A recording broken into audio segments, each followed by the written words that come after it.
After rescuing Zadra, we go to her secondary hideout where we were able to get her to join the Crimson Resistance. It was also here that Zadra told us how to get to the Timekeeper, but in doing so, I must defeat his 3 commanders that each one controls a region, and I also have to get their bolt devices, which is similar to the one we have in the back of Rafa's neck. We already know about Idolator Sol, who controls the Fade Fields.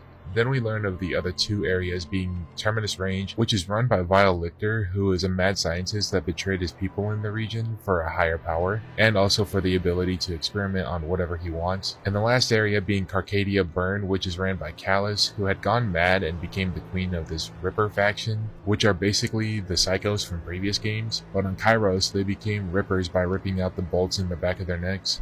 After learning about these different factions, we finally move on to working towards Idolator Sol. Zadra and Rush came up with the best solution to getting to Sol, and that was to use their own bio weapon against them to get through their defenses. So after a quick trip to their production facility, we got the bio weapon we needed to start the assault with the Outbounders on Sol's base. We get a little hiccup in the plan, as when I made it back to the Outbounders HQ, we were attacked by the Order and lost quite a bit of people.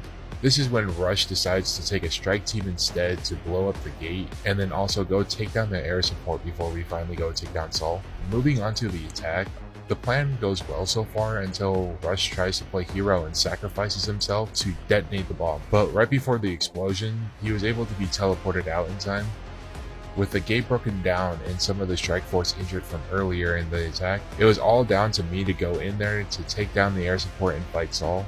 His boss fight is still probably my favorite in this game, mainly because there was at least a mechanic for the boss fight, as his armor was the same material as the gate out front. So I just needed to get the bioweapon that he had attached to these spears and decided to drop from the ceiling to give to us, I guess, and then throw the bioweapon at Sol to begin a DPS phase. This is probably one of the closest boss fights in this game to a boss fight in Destiny.